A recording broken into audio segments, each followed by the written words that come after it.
The detective sat alone in his office, staring at a photograph.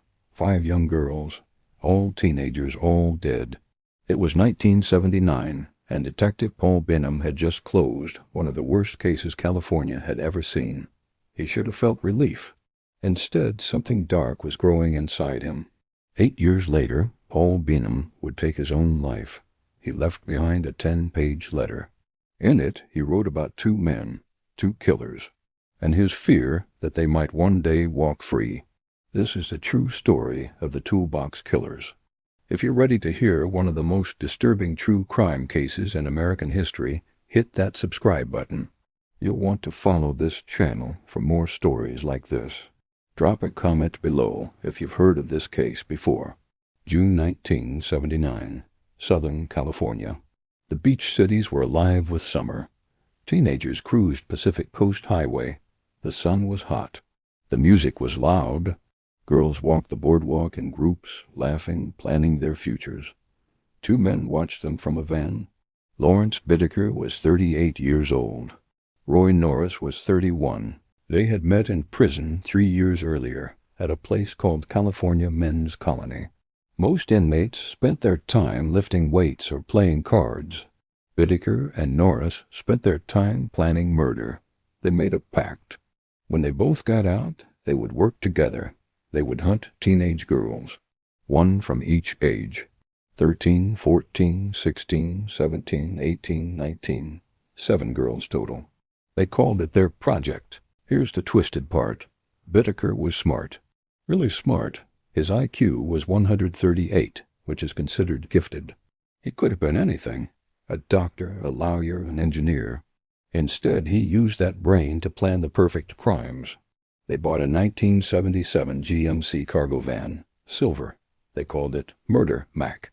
They soundproofed the inside, then they went shopping. They bought tools, pliers, screwdrivers, hammers, ice picks, a sledgehammer. Everything they needed was available at any hardware store. That's why they called themselves the Toolbox Killers. But they weren't famous yet. Nobody knew their names. They were just 2 men in a van, waiting. June 24th, 1979, Redondo Beach. Lucinda Schaefer was 16 years old. Everyone called her Cindy. She had long blonde hair and a bright smile. That day, she was walking to a church event. She never made it. Bittaker and Norris pulled up beside her in Murder Mac. They seemed friendly. They asked if she wanted a ride. Cindy said no. They asked again. She said no again. Then they grabbed her. Cindy Schaefer became their first victim. When they were done, they drove up into the San Gabriel Mountains. They buried her body somewhere in those hills. To this day, nobody has found her. 2 weeks later, they did it again. July 8, 1979, Andrea Joy Hall was 18. She was beautiful, with dark hair and dreams of becoming a model. She was walking near the beach when the silver van pulled up. Andrea fought hard, but there were 2 of them, and they had tools.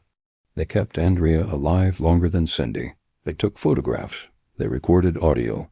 Then they strangled her with a coat hanger. They threw her body off a cliff in the San Gabriel Mountains, somewhere near Cindy. The location they chose was so remote, so hidden, that Andrea's body has never been found either. Now here's where the story gets strange. For almost 2 months, Bittaker and Norris stopped.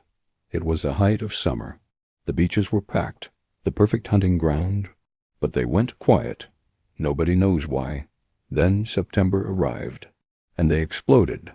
September 2nd, 1979. 2 girls this time. Jacqueline Lamp was 13 years old, the youngest they would take.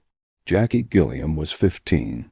They were best friends, walking together on Pacific Coast Highway after spending the day at the beach. The van pulled up. This time, Bittaker and Norris didn't ask. They just grabbed them. Before we continue, let me ask you something. What do you think finally stopped these killers? Was it the police? A witness? Or something else entirely? Leave your answer in the comments. For the first time, Bittaker and Norris had 2 victims at once. Jackie and Jacqueline watched each other suffer. Imagine being 13 years old, watching your best friend being tortured, knowing you're next. When it was over, they dumped both bodies on a lawn in Hermosa Beach. Just left them there like garbage. They wanted the bodies found this time. They wanted people to know. But still, the police had no leads, no witnesses, no suspects, nothing. The beaches were now filled with missing person posters. Parents drove their daughters to school. Nobody walked alone anymore. Fear spread through the beach cities like fog. Bittaker and Norris loved it. 1 month passed. Halloween night, 1979. Shirley Ledford was 16 years old. Red hair, bright spirit. She had been at a friend's house, and now she was trying to hitchhike home. Bad idea on Halloween night. Bad idea any night in 1979. The silver van pulled up at 10:30 p.m. What happened to Shirley Ledford was so horrific that when the evidence was played in court, people ran from the courtroom. Grown men cried. Jurors had nightmares for years. Bittaker had brought a tape recorder. He wanted to capture everything. The tape was 90 minutes long. One detective who heard that tape said it was the most disturbing thing in the FBI archives. The prosecutor, a man named Stephen K., who had also prosecuted Charles Manson, said this case was worse. Worse than Manson? When they finished with Shirley, they threw her body on a random lawn in Sigmund. They drove away, laughing. But they made one mistake. A witness saw the van. Silver GMC. California plates. The witness wrote down part of the license plate number. It wasn't much, but it was something. November 20th, 1979. 3 weeks after Shirley's murder. Roy Norris was drinking at a bar. He was drunk. He was bragging. He told an old friend named Joseph Jackson about the murders, about the girls, about the tools, about everything.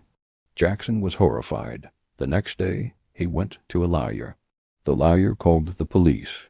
The police didn't believe it at first. It sounded too crazy, but they investigated anyway. They found Roy Norris. They brought him in for questioning. Norris broke immediately.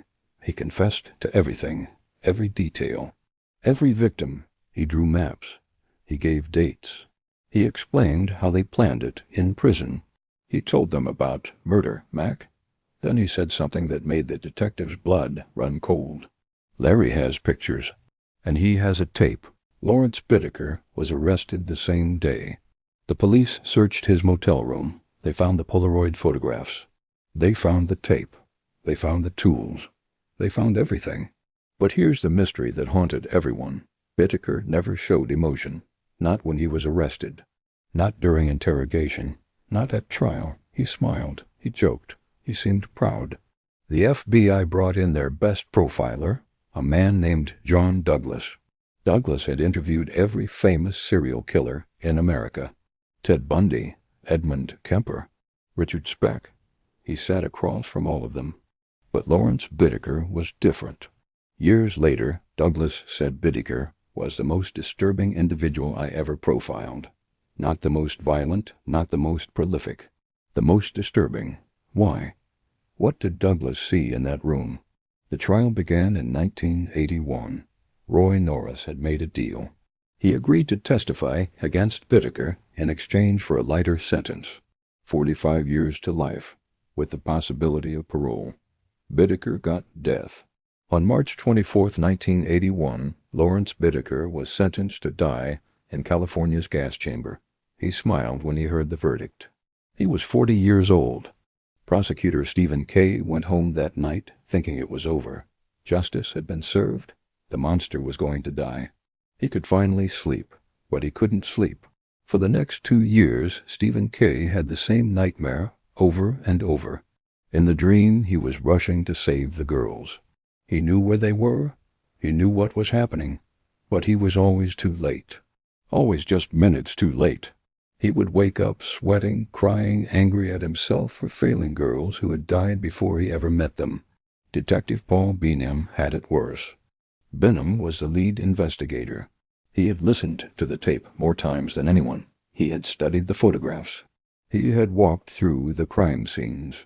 He had interviewed Bittaker and Norris for hours. It destroyed him from the inside. His fellow officers noticed the change. Bingham became quiet, distant, dark. December 1987, 8 years after the arrests. Detective Paul Bingham took his own life. He was 39 years old. He left behind a 10-page suicide note. In it, he wrote about many things: his family, his career, his struggles. But he kept coming back to two names, Lawrence Bittaker and Roy Norris. He was terrified they would be released. He was terrified they would kill again. California's death row was notoriously slow. Nobody had been executed in years. Bittaker was alive. Norris was eligible for parole eventually. The thought haunted Bingham until he couldn't take it anymore. One detective dead. One prosecutor scarred for life. 5 girls murdered. 2 bodies never found. The case was closed. The killers were locked away. But the story wasn't over. Not even close. Decades passed. The 1980s became the 1990s. The 1990s became the 2000s. The toolbox killers faded from headlines. New crimes, new monsters. The world moved on. But 2 families never moved on. The Schaefer family, the Hall family. Cindy and Andrea, still missing, still somewhere in those mountains. Every year they would drive up into the San Gabriel Mountains. They would search. They would hike trails. They would look at maps. They would pray. Nothing. The mountains are vast. Hundreds of square miles. Endless canyons, dense forest, rocky cliffs. You could hide 1,000 bodies up there, and nobody would ever find them. And that's exactly what Lawrence Bittaker had counted on. He sat on death row at San Quentin State Prison, year after year, appeal after appeal. He was never executed. California had stopped executing people. The gas chamber was replaced by lethal injection, but even that wasn't being used. Bittaker grew old in his cell. He read books. He wrote letters. He gave interviews. He seemed to enjoy the attention. People wrote to him. Women, mostly. Serial killers always get fan mail. It's sick, but it's true. Some women are attracted to dangerous men. Bittaker received marriage proposals. He received money. He received photographs. He loved it. Roy Norris was in a different prison, Pelican Bay, maximum security. He kept his head down. He stayed quiet. Every few years he would come up for parole. Every time Stephen Kay would show up to the hearing. Every single time. Kay was retired now, but he made a promise. As long as he was alive, Norris would never go free. And every time the parole board would deny Norris, they would play the tape. They would read the testimony. They would look at the photographs. Then they would send him back to his cell. But something strange was happening. In 2014, a woman named Laura Brand contacted San Quentin Prison. She was a criminologist, someone who studies criminals and tries to understand why they do what they do. She wanted to interview Lawrence Bittaker.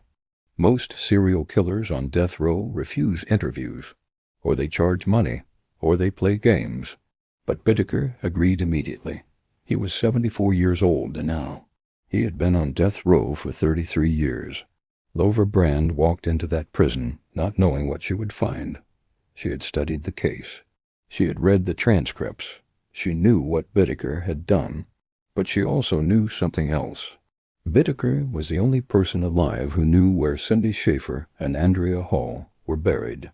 The first few visits were useless. Bittaker bragged. He joked. He tried to shock her. He talked about the murders like they were accomplishments, like he was proud. Brand didn't react. She kept coming back, week after week, month after month. She played the long game. Year 1 passed, year 2, year 3. Then something changed. In 2017, Laura Brand was 7.5 months pregnant. Huge belly. Obvious. She waddled into the prison for another interview. Bittaker stared at her stomach. For the first time in 5 years, he was quiet. Really quiet. Brand noticed. She didn't say anything. She just waited. Then Bittaker started talking. Really talking.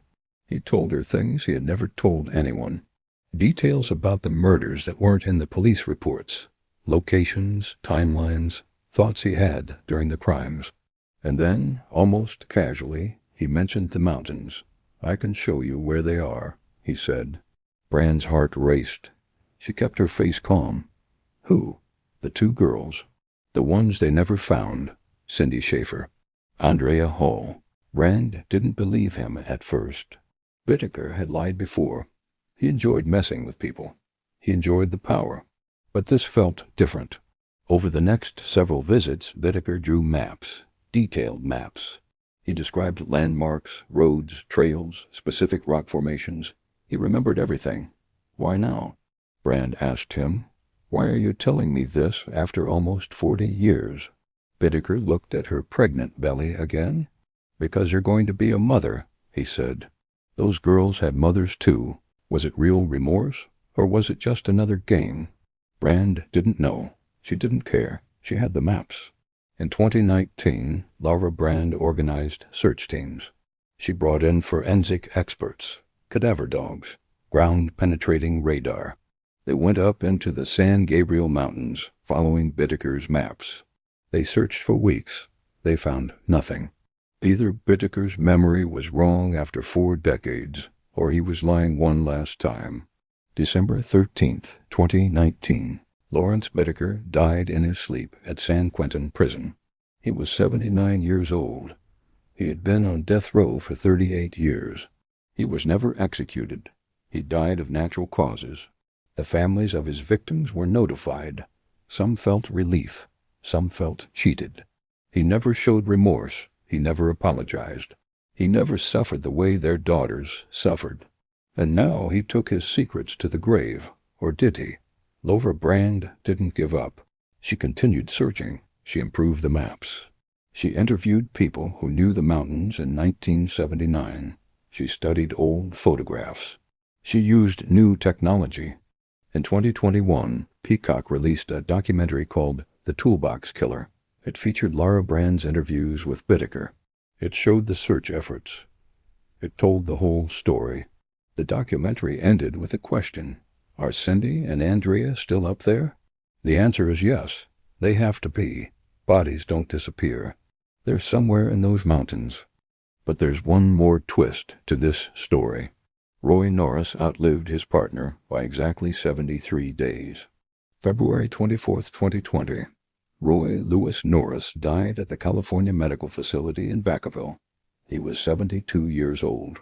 He had served 40 years in prison. He was never paroled. He died behind bars. Unlike Bittaker, Norris had shown remorse. At least he claimed to. In interviews over the years, he said he was sorry. He said he was drunk during the crimes. He said he was influenced by Bittaker. Nobody believed him. Stephen Kay, the prosecutor, said it best. Norris wasn't a follower. He was a willing participant. He enjoyed it just as much as Bittaker did. The evidence supported that. The tape, the photographs, the testimony. Both men are dead now. Both buried. Both gone. But their impact remains. The families of the 5 victims still gather every year. They light candles. They share memories. They cry together. Cindy Schaefer would be 61 years old today. Andrea Hall would be 63. Jackie Gilliam would be 60. Jacqueline Lamp would be 58. Shirley Ledford would be 61. Grandmothers, maybe. Mothers, definitely. Wives, sisters, friends, all of that was stolen. And the case changed how police investigate serial crimes. Before the toolbox killers, different police departments didn't always share information. Each city handled its own cases. But the toolbox killers struck across multiple jurisdictions. Redondo Beach, Hermosa Beach, Sunland. It took cooperation between departments to catch them. Now there are databases, task forces, regional cooperation. The lessons learned from this case have helped catch other killers. Small comfort to the families. But there's one more person we need to talk about. Remember Detective Paul Benham? The one who killed himself in 1987? His family has spoken publicly about his suicide. They said the toolbox killer case destroyed him.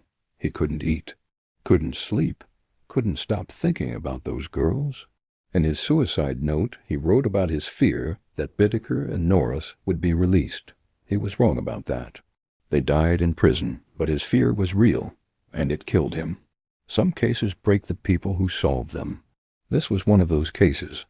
The tape that Bittaker recorded, the 90-minute audio of Shirley Ledford's torture, it still exists. It's locked in an evidence locker somewhere in Los Angeles County. Most of the people who have heard it are dead now. Stephen K. is in his 80s. The FBI agents who analyzed it have retired. The jurors have scattered across the country, but the tape remains. A permanent record of evil. Some evidence should be destroyed. That tape is one of them, but it can't be. It's evidence. It has to be preserved. Somewhere in the San Gabriel Mountains, 2 girls are still waiting to be found. Cindy Schaefer, Andrea Hall. Their families still search. Volunteers still hike those trails. Laura Brand still studies those maps. Maybe one day someone will stumble across something. A bone. A piece of clothing. Something. Maybe. The toolbox killers terrorized Southern California for 5 months in 1979. They murdered 5 teenage girls. They traumatized an entire region. They broke a detective. They scarred a prosecutor. They destroyed families. Lawrence Bittaker and Roy Norris met in prison. They planned their crimes in prison. And they both died in prison. But their evil lives on, in the memories of those who survived them, in the families who lost daughters, in the detectives who still wake up with nightmares. This is the story of the toolbox killers. 5 girls, 2 monsters. And the people who will never forget. The case is closed. The killers are dead. But the mystery remains. Somewhere in those mountains, 2 mothers are still waiting to bring their daughters home.